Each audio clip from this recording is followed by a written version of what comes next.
Tessa Daniels, 17, black, homeless, pulled a drowning white teenager from the Potomac River and saved his life. Someone filmed it. Tessa left before anyone could thank her. She went back to the Honda where she'd been sleeping for 8 months. The boy's father, Alexander Whitmore, tech billionaire, found her in 48 hours.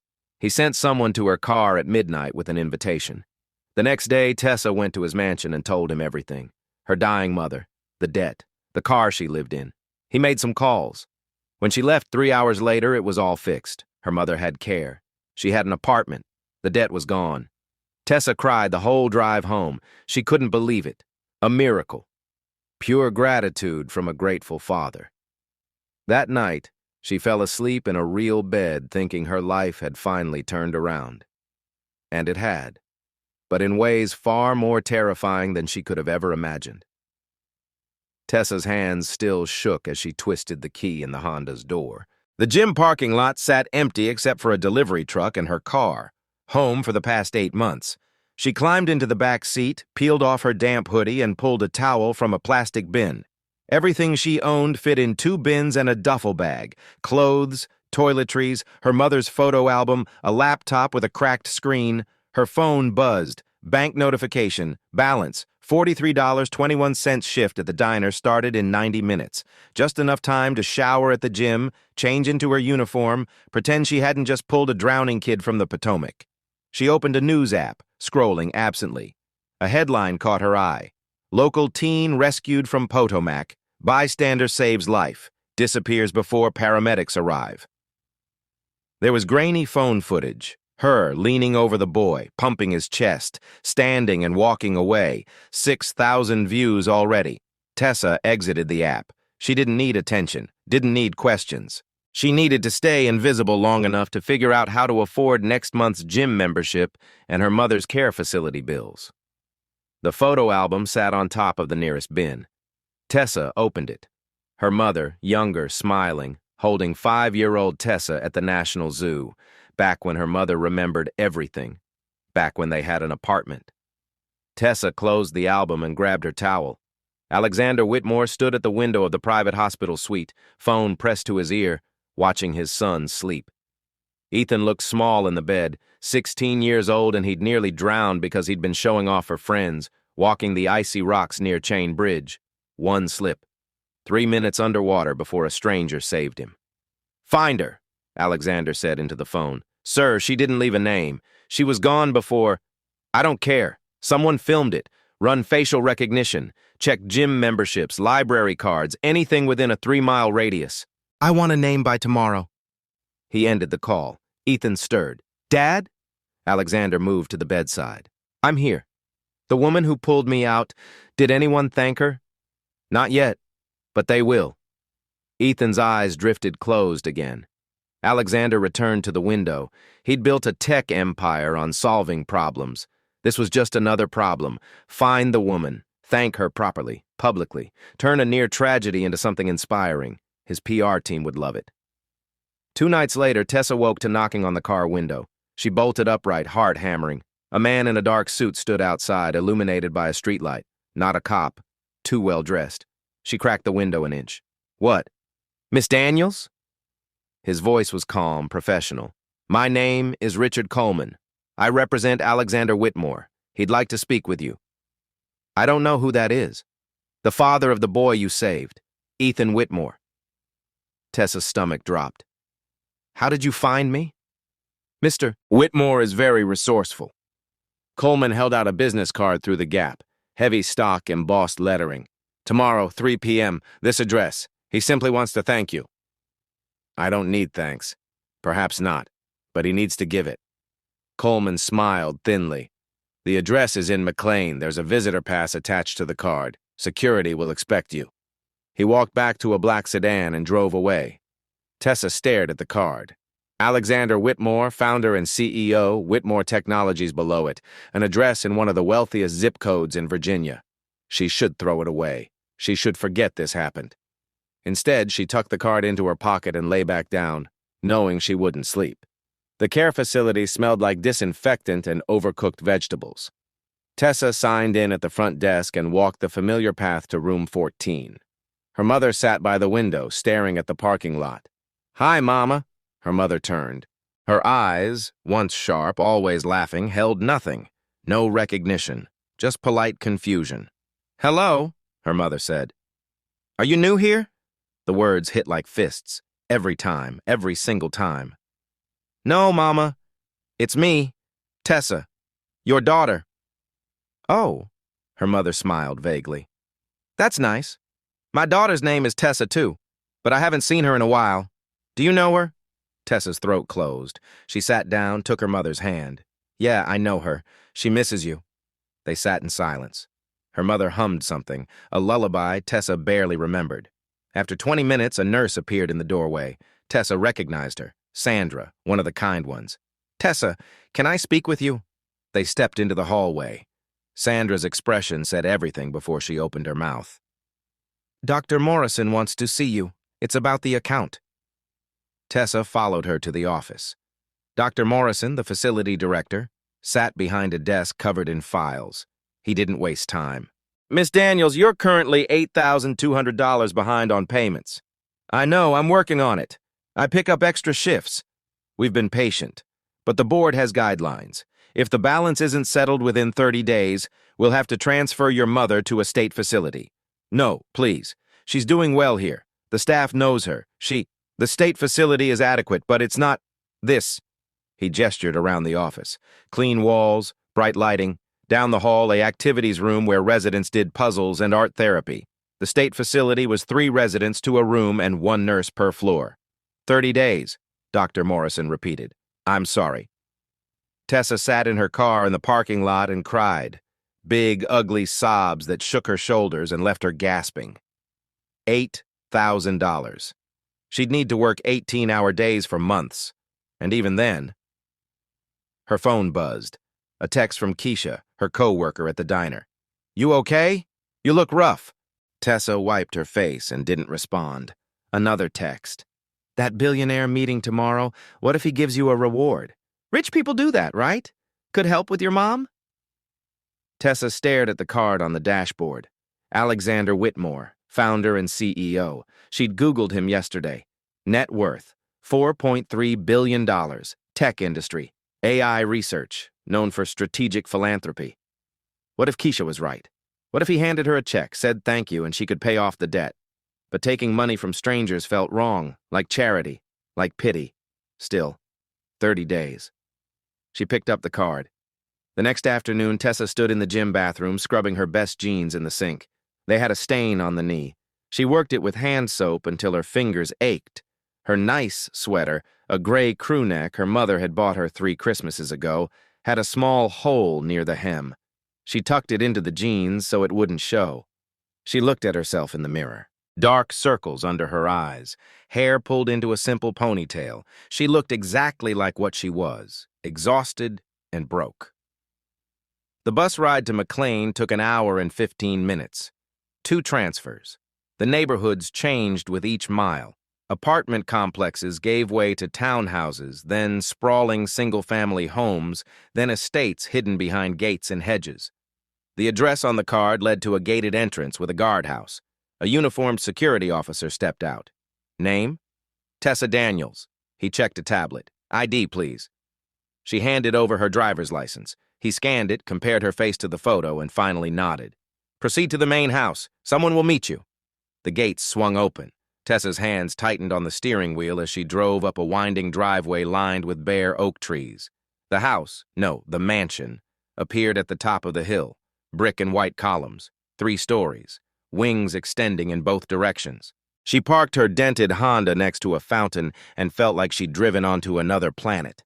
A man in a dark suit, not Coleman, someone new, waited by the front door. "Miss Daniels, welcome. Please come inside." Tessa climbed out and followed him, feeling every stain on her clothes, every crack in her phone, every dollar she didn't have. The foyer was larger than Tessa's entire apartment had been, back when she'd had an apartment. Marble floors, a chandelier that probably cost more than a year of her mother's care, artwork on the walls that looked important. The butler, because that's what he was, an actual butler, led her through hallways that seemed to go on forever. Past a dining room with a table that could seat 20. past floor-to-ceiling windows overlooking gardens and tennis courts. He stopped at a set of double doors, knocked once, and opened them. "Miss Daniels, sir." The library was all dark wood and leather. Books lined the walls from floor to ceiling. A fire crackled in a stone fireplace. Alexander Whitmore stood from behind a desk, tall, silver-haired, 60-ish. Expensive suit, the kind of presence that filled a room. "Tessa, thank you for coming." His handshake was firm, warm. "Please sit." Ethan sat in a chair by the fire. He looked healthier than he had on the riverbank, color in his cheeks, dry clothes, alive. "This is Ethan, my son, the boy you saved." Ethan stood, awkward and earnest. "Thank you. I don't know what else to say, just thank you." Tessa nodded. "You're welcome. I'm glad you're okay." "More than okay," Alexander said. "Because of you. Please sit.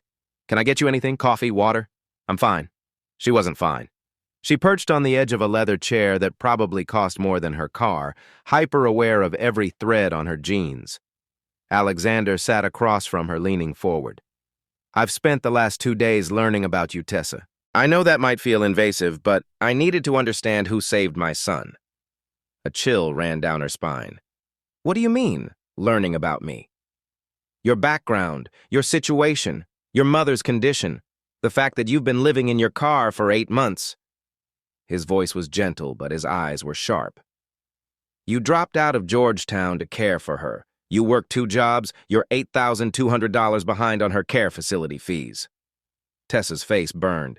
"You had no right. You saved my son's life. I have every right to understand who you are." He smiled. "And now I want to change your life." Alexander stood and paced to the window. $100,000, immediate payment, full tuition to any university you choose. Georgetown, if you want to finish your degree. Your mother's debt cleared. 5 years of premium care, fully funded. Tessa's breath caught. 100,000, 5 years of care. "Why?" she whispered. "Because you deserve it, because I'm grateful, because—" He turned back to her. "Because I want to share your story." There it was, the catch. "My company runs the Second Chances Initiative. We identify inspiring individuals and help them while using their stories to encourage others. You'd be our spokesperson, media appearances, speaking events.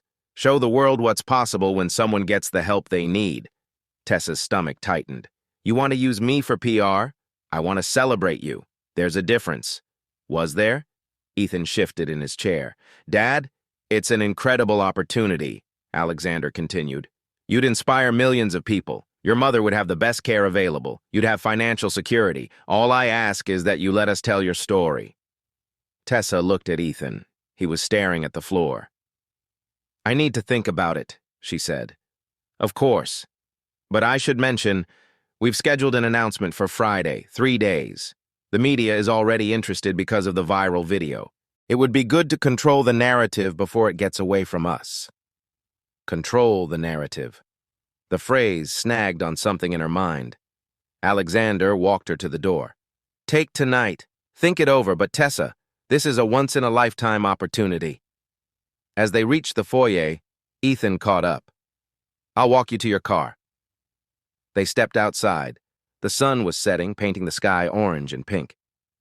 "Your dad seems intense," Tessa said. "He means well." Ethan shoved his hands in his pockets. When he wants something, he makes it happen. That's how he built his company." "And what does he want from me?"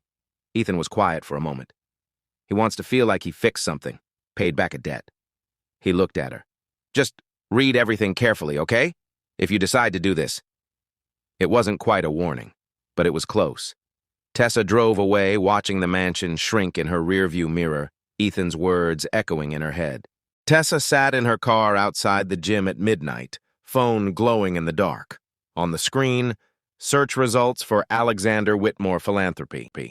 Page after page of glowing articles. Tech Mogul's Foundation changes lives. Second Chances Initiative gives hope to struggling Americans. Photos of Alexander with people who looked like her, down on their luck, then transformed, smiling beside him at press conferences. But there were other articles, too, buried deeper. Critics say Whitmore's charity exploits personal tragedy for PR gains. Former recipient speaks out, "I felt like a prop." Tessa's phone buzzed. The social worker from her mother's facility. Tessa, I hate to bother you, but we need to discuss your mother's account.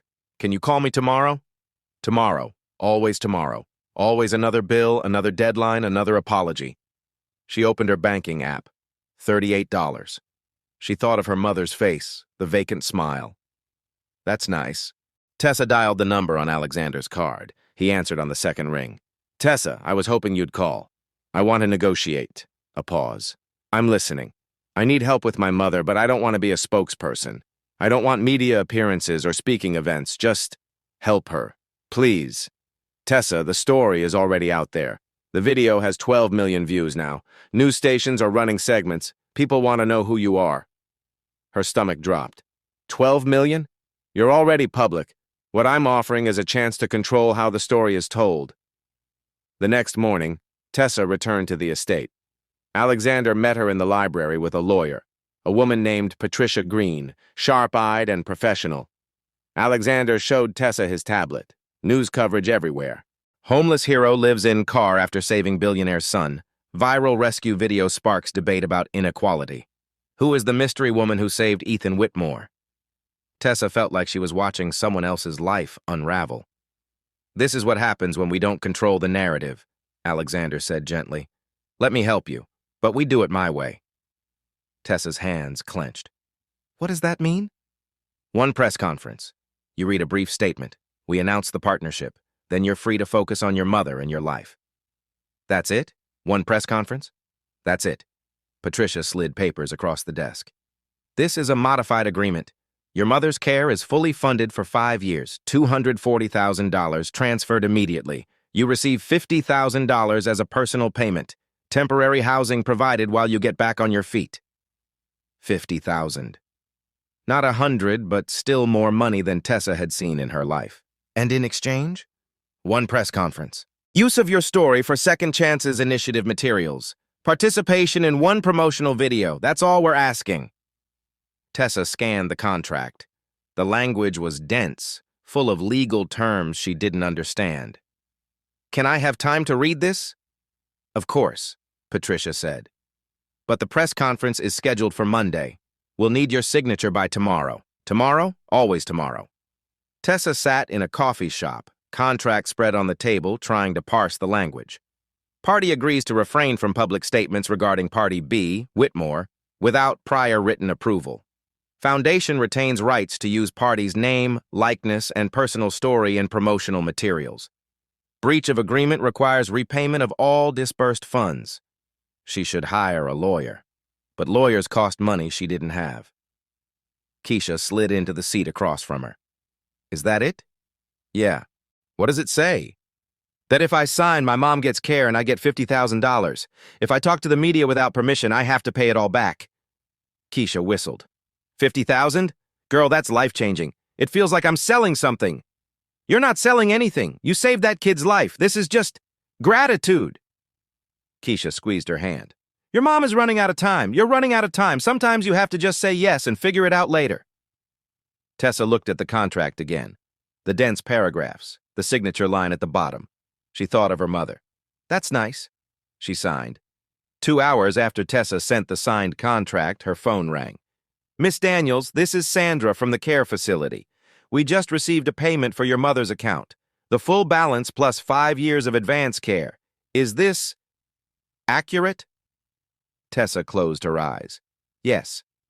We're also transferring her to the premium wing. Private room, 24-hour nursing care, specialized Alzheimer's program. She'll be moved this afternoon. That afternoon, Tessa stood in her mother's new room. Soft lighting, comfortable furniture, a window overlooking a garden. A nurse named Rachel explaining the enhanced care plan. Her mother sat in a chair, still lost, but comfortable. Safe. Mama? No recognition, but her mother smiled. This is a nice room. Yeah, Tessa whispered. It is. That evening, Alexander's assistant called. Miss Daniels, we've secured a furnished apartment for you in Arlington. Move-in ready. First 6 months paid. Here's the address.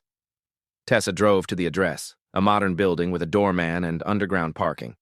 Her apartment was on the 4th floor, 1 bedroom, full kitchen, a couch that wasn't covered in stains. She sat on the couch and cried. Relief, gratitude, and something else, something that felt like drowning. Her phone buzzed. A text from Ethan. "I'm glad my dad is helping you." "You deserve it. Just remember what I said. Read everything carefully." But she'd already signed. The week passed in a blur of surreal normalcy. Tessa woke up in a real bed for the first time in 8 months. She cooked eggs in a real kitchen. She visited her mother every day and watched her receive care that actually looked like care, not just medication and minimal supervision. The press conference was Monday, 3 days away. Alexander's PR team sent the statement she was supposed to read. Tessa opened the email and frowned. "I'm grateful for Mr. Whitmore's generosity. His foundation represents the best of American compassion, a reminder that when we pull together, anything is possible. I'm honored to represent Second Chances and show others that no matter how far you fall, there's always a hand reaching down to lift you up." It sounded like a politician wrote it, like corporate speak trying to sound human. Tessa rewrote it. "I didn't think about being a hero. I just saw someone who needed help. That's what any of us would do. I'm grateful my mother is getting the care she needs, and I hope my story encourages people to help each other however they can." She emailed it to the PR team. 20 minutes later, her phone rang. Alexander's assistant, cheerful and firm. "Tessa, hi. We received your edits. Unfortunately, the statement needs to stay on message with the Foundation's values. We'll be using the original version. But it doesn't sound like me. It sounds professional. Trust us, we've done this before. See you Monday." The call ended. Saturday night, Tessa reread the contract. She'd skimmed it before signing, desperate and rushed. Now she read it carefully. "Party agrees not to make public statements regarding Party B, Party B's family, or circumstances surrounding the event without express written consent from Party B or designated representatives." 5 years. She couldn't talk about that day, about Alexander, about any of this for 5 years without permission. Foundation retains perpetual rights to party's name, likeness, image, and personal narrative for promotional purposes across all media platforms. Perpetual, forever. Her phone buzzed. "Ethan. How are you holding up? Nervous about Monday? My dad can be a lot, but he really does want to help. Just don't let him take over your whole story, okay?" Too late, Tessa thought. She'd already signed. Monday morning felt like walking toward an execution. The press conference was held at the Whitmore Technologies headquarters, a gleaming glass tower in Tyson's Corner. Tessa arrived in a car Alexander sent. The PR team met her in a green room. "Let's get you ready." They handed her an outfit, a blue dress, tasteful and expensive, heels that pinched, makeup that felt like a mask. When Tessa looked in the mirror, she didn't recognize herself. "Perfect," the stylist said. The stylist. Approachable but polished, vulnerable but strong. Tessa felt like a doll. The conference room was packed. Cameras lined the back wall. Reporters filled rows of chairs, lights hot and bright. Alexander stood at a podium, confident and warm. "Thank you all for coming. 3 weeks ago, my son nearly died. A young woman, a stranger, risked her own life to save him. Today, I want to introduce you to that woman and announce a partnership that will change her life and inspire millions." He gestured to the wings. "Tessa Daniels." Tessa walked out, legs shaking. Applause filled the room. Camera flashes exploded. She reached the podium. The statement trembled in her hands. She read it word for word, the version they'd written. "I'm grateful for Mr. Whitmore's generosity. His foundation represents the best of American compassion." The words felt like gravel in her mouth. When she finished, Alexander took the microphone. "Tessa will be joining the Second Chances Initiative as our Director of Youth Outreach." Tessa's head snapped toward him. "What?" "And we'll be sharing her story across our platforms to show what's possible when compassion meets action. Director of Youth Outreach." He hadn't mentioned that. That wasn't in the agreement. Or was it? Had she missed it in the legal jargon? A reporter raised her hand. "Tessa, how does it feel to have your life transformed?" The PR handler stepped forward. "We're not taking individual questions at this time. Thank you all." "Wait," another reporter called out. "Tessa, do you feel like your story is being used?" Tessa froze. The room went silent. Alexander smiled smoothly. "That's an inappropriate question. Tessa is here by choice." "I'm asking Tessa," the reporter pressed. Every camera turned to her. Tessa's mouth opened, closed. I'm grateful for the help. The words felt like a lie. The PR handler ended the conference. Thank you, everyone! By that afternoon, the clip was everywhere. Not Alexander's polished speech, not the announcement, just 5 seconds. Tessa's face when the reporter asked if her story was being used. The freeze, the panic, the robotic answer. Hero looks uncomfortable at Billionaire's gratitude event. Did Alexander Whitmore buy a black girl's story? Social media exploded. Something feels off about this. Why does she look terrified? Rich white man parading a homeless black woman around, we've seen this before. But others defended Alexander. He's literally giving her a job and paying for her mom's care. What more do you want? People always find something to complain about. Let the man do something good. Tessa watched it unfold from her apartment, stomach churning. Her phone rang. Alexander. Tessa, I'm seeing the coverage. Ignore it. This happens with any high-profile story. It'll blow over. You said I'd be director of youth outreach. You didn't tell me that. It's an honorary title. You won't have actual responsibilities. It just sounds better for the press. You should have asked me first. A pause. His voice cooled. Tessa, we have an agreement. I'm fulfilling my end. I expect you to fulfill yours. The line went dead. Her phone wouldn't stop.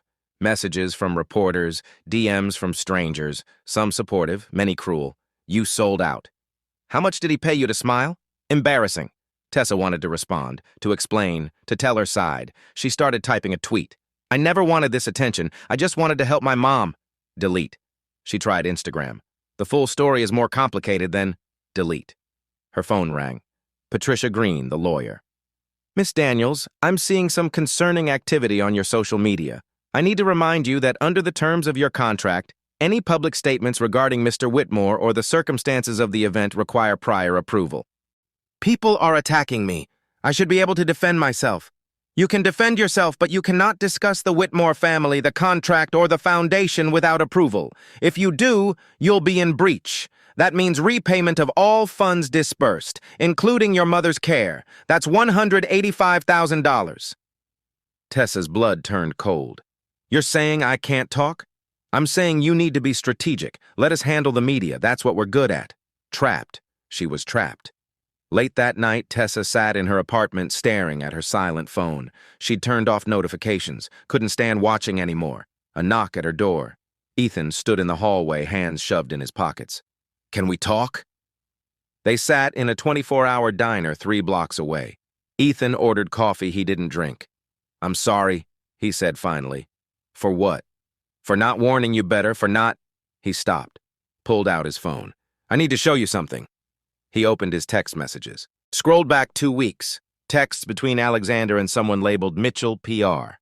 Alexander. Found her, young, black, homeless, perfect story. Mitchell. Viral potential? Alexander. Absolutely. Let's maximize this. Another text chain.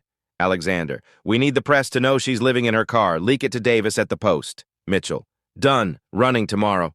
Tessa's hands shook. He leaked my story? He does this, Ethan said quietly. Finds people in bad situations. Helps them, but only if he can control the narrative. There were others before you, 4 that I know of, all signed contracts like yours, all trapped.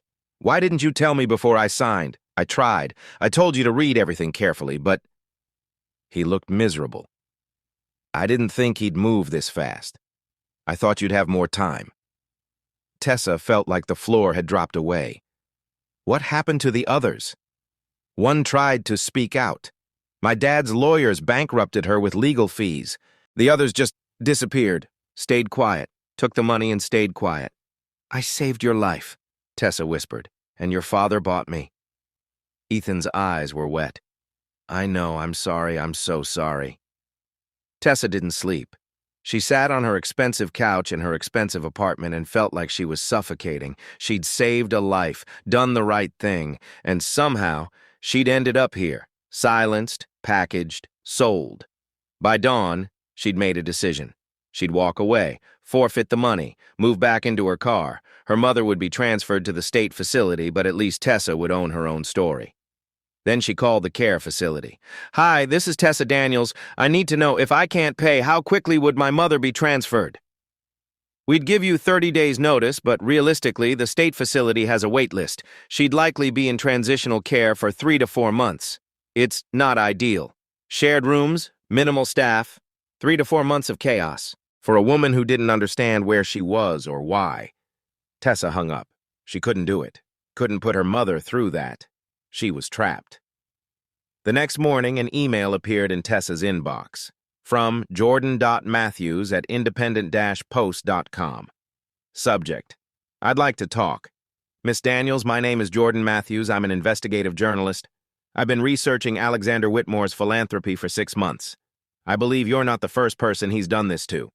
If you're willing to talk, off the record, completely confidential, I'd like to help you. No pressure, just offering. Tessa stared at the email. It could be a trap, a test from Alexander's team, or it could be a way out. She wrote back, "Coffee, tomorrow?" They met at a cafe in Arlington. Jordan was mid-30s, sharp-eyed, carrying a worn messenger bag. "Thank you for meeting me."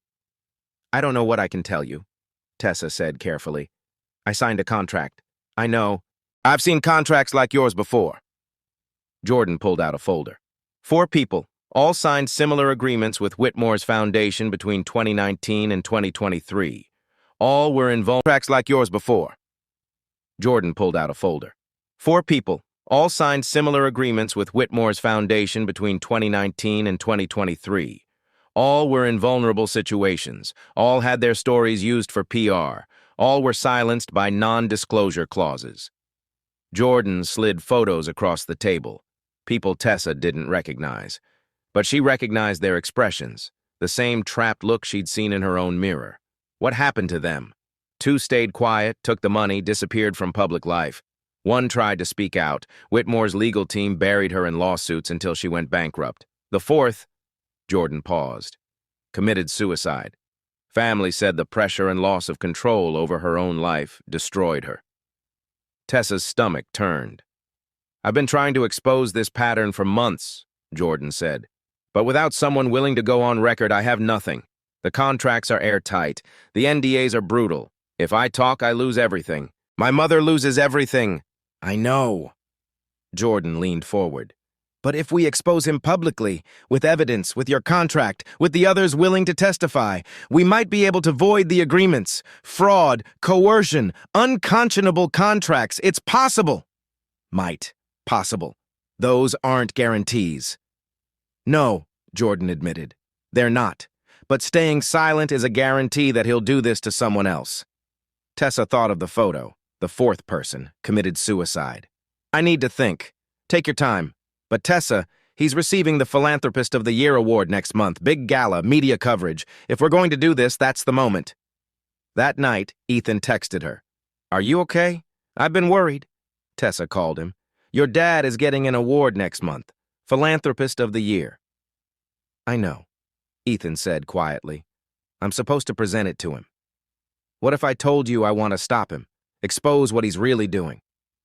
Silence. Then, "How? A journalist, evidence, public reveal at the gala? Tessa, he'll destroy you, legally, financially. He already destroyed me. He just made it look like generosity." She paused. "I need your help. You said there were files, emails, proof. There are, on his private server. But if he finds out I helped you, I know, I wouldn't ask if there was another way." A long pause. Then, "Okay, I'm in." "Why?" "Because you saved my life, and because what he's doing isn't gratitude, it's control, and I'm tired of watching him do it." They made a plan. Ethan would access his father's files, Jordan would build the story, and Tessa would take the stage at the gala and tell the truth. It was reckless. It was dangerous. It was the only way out. The Capitol Hilton ballroom glittered like something from a movie.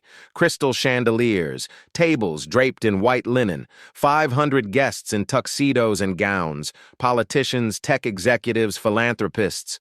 Tessa stood near the back in the dress Alexander's team had selected. Navy blue, elegant, expensive, a costume. Her hands wouldn't stop shaking. Jordan was in the audience, camera hidden in her purse. Ethan was backstage, pale and nervous. The plan was set. All Tessa had to do was get to the microphone. The evening crawled forward. Speeches. A 3-course dinner Tessa couldn't eat. A video montage of Alexander's charitable work, including footage of Tessa at the press conference, smiling that fake smile. Finally, the award presentation. The MC took the stage. Tonight, we honor a man who has dedicated his life to giving others a second chance. Please welcome this year's Philanthropist of the Year, Alexander Whitmore. Applause thundered. Alexander walked to the stage, gracious and humble. Thank you, truly. This work isn't about me, it's about people like Tessa Daniels. He gestured to her. Spotlight swung. Everyone turned. Tessa saved my son's life. But more than that, she reminded me why we do this work. Stand up, Tessa, please. She stood. More applause. Actually, the MC said, we thought Tessa might want to say a few words. Alexander's smile didn't falter, but his eyes flashed. This wasn't in the script. Tessa walked to the stage. Her heels clicked on the marble floor. The microphone seemed miles away. She reached it, looked out at 500 faces.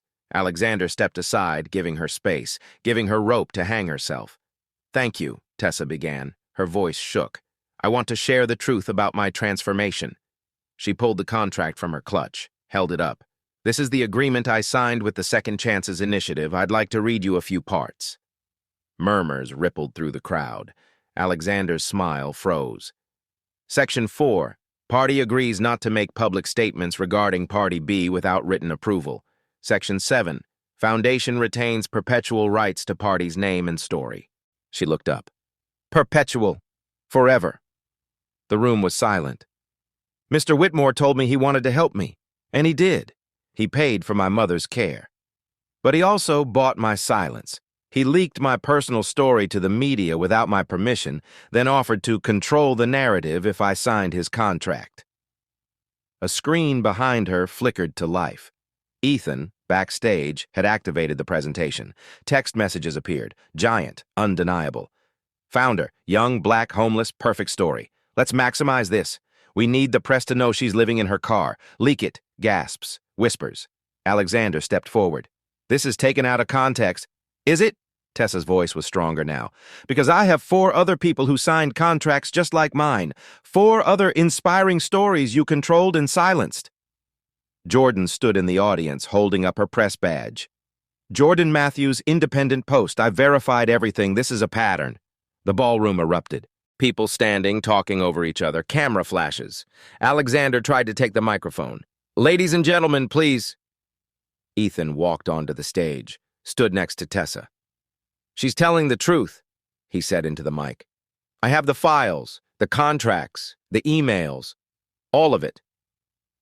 Alexander stared at his son. Ethan, what are you doing? What you should have done. The right thing. Security tried to shut down the presentation. Too late. Phones were out. People were filming. Alexander's lawyer rushed to the stage. Miss Daniels, you're in breach of contract. A contract signed under coercion, Jordan called out. Unconscionable and likely unenforceable. A senator stood. Mr. Whitmore, is this true? Did you exploit this woman? I helped her. You controlled her, Tessa said. There's a difference. The MC tried to restore order. Ladies and gentlemen, please. But the gala had dissolved into chaos. Half the room was on their phones. Reporters were swarming. Alexander was surrounded by people demanding answers. Tessa stepped off the stage and walked toward the exit. Jordan and Ethan followed. Outside, the cold night air hit her face. She gulped it down, hands shaking with adrenaline. You did it, Jordan said. It's already trending. #believe Tessa. Ethan looked back at the hotel. My dad is going to... I know, Tessa said, but I don't care anymore. For the first time in weeks, she could breathe. By midnight, the video had 30 million views. Philanthropist exposed, billionaire bought hero's story. Tessa Daniels reveals contract that silenced her. Son turns on father, Ethan Whitmore provides evidence. Morning shows scrambled to book interviews. Legal analysts debated the contracts. The other 4 people Alexander had silenced came forward. One by one, they told their stories. A single mother he'd helped after her house burned down, then used her tragedy in fundraising videos without permission. A veteran he'd given a job to, then forced to appear at events and couldn't quit without repaying $85,000. A teenager he'd sent to college, who wasn't allowed to talk about her own life for 5 years. And the fourth, the one who hadn't survived. Her family shared her story, her journal entries about feeling trapped and used. The foundation launched an investigation. Board members resigned, donors pulled funding. Alexander released a statement. I deeply regret if anyone felt their autonomy was compromised. My intentions were always to help, never to harm. But the damage was done. Within a week, he'd stepped down as CEO of Whitmore Technologies. The foundation was dissolved, lawsuits were filed, and Tessa's contract, along with the others, was declared void. The apartment Alexander had provided was no longer hers. Tessa moved back into a smaller place she could afford, a studio in Silver Spring, modest but hers. The settlement came through. Anonymous donor, Ethan, using his trust fund, paid for 10 years of her mother's care. No strings, no contracts, just help. Tessa enrolled at community college, part-time, social work program. She'd finish her degree eventually, but on her own timeline. The viral fame faded, her follower count dropped. The news cycle moved on, and Tessa was grateful for the quiet. She visited her mother every Tuesday and Thursday. Same routine, same hope that maybe today would be different. This Thursday, she brought flowers. Her mother sat by the window humming. Hi, Mama. Her mother turned, looked at her, really looked. Tessa? Tessa's breath caught. Yeah, it's me. My baby. Her mother's eyes cleared just for a moment. Just long enough. Did something good happen? You look lighter. Tears spilled down Tessa's cheeks. Yeah, Mama, something really good. Her mother reached for her hand, squeezed it. They sat like that, holding hands, while the sun set outside the window. 5 minutes later, the fog returned. Her mother blinked, confused. Hello? Are you new here? But Tessa had gotten her 5 minutes, and it was enough. Ethan met her for coffee once a week. They didn't talk about Alexander. He'd moved to California, keeping a low profile. How's school? Ethan asked. Good, hard, but good. And you? Working with Jordan on a nonprofit, transparent charity practices, making sure what my dad did doesn't happen to anyone else. That's good. They sipped their coffee in comfortable silence. Thank you, Ethan said finally, for saving me, twice. Tessa smiled. We saved each other.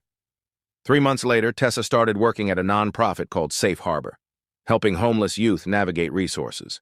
She used her story not as inspiration porn, but as a warning. Read everything, ask questions, don't let anyone own your narrative. The kids listened, because she'd been there, because she understood.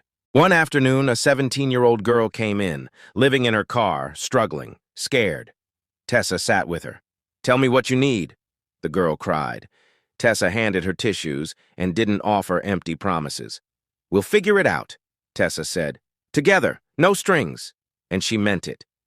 Tessa Daniels graduated with honors from community college and now directs a program connecting homeless youth with ethical support services. Alexander Whitmore paid restitution to all previous Second Chances Initiative participants and stepped back from public philanthropy. Ethan Whitmore advocates for transparent charity practices and serves on nonprofit ethics boards nationwide. Dawn, the Potomac riverbank where it all started. Tessa stands at the water's edge, running shoes on, breath misting in the cold air. What would you have done in Tessa's place? Let us know in the comments below. If this story moved you, hit that like button and subscribe for more true stories of courage and justice. Share this with someone who needs a reminder. Your story is yours.